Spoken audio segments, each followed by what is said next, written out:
Hello friends, welcome back to my channel. আজ হচ্ছে মহানবমী। তো আজকে রাত পেরোলেই পুজো শেষ। তো একটু বেলা করে ঘুম থেকে উঠেছি, কারণ আগের দিন রাতে ভোর অবধি ঠাকুর দেখেছিলাম।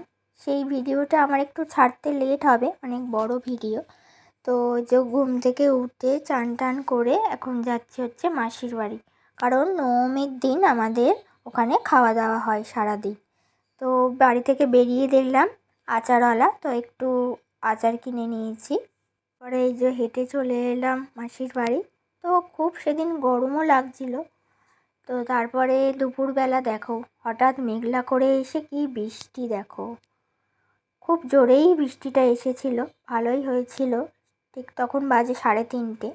অনেকক্ষণ ধরেই এই বৃষ্টিটা হয়েছিল।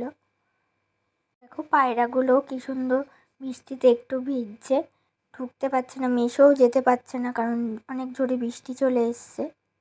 ওয়েদারটা বেশ ঠান্ডা ঠান্ডা হয়ে গেল। যখন আসছিলাম প্রচণ্ড গরম লাগছিল। বেশ অনেকক্ষণই বৃষ্টিটা হলো।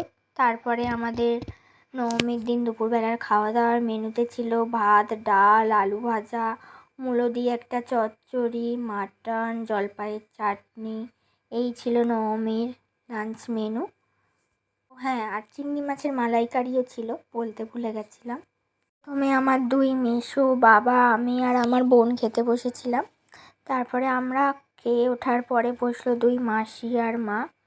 তো সব খাওয়া দাওয়া সেরে উঠতে উঠতে সন্ধে হয়ে গেছিলো প্রায়। তারপরে অনেকক্ষণ গল্প হলো বোনের সাথে একটু। তারপরে মা মাসিরা গল্প করছিল। তারপরে বোন আমার হাতে একটু মেহেন্দি করে দিল। তারপরে রাতের ডিনারে ছিল চিকেন বিরিয়ানি। এইভাবেই নবমীর দিনটা কেটে গেল। আজকের মতো টাটা।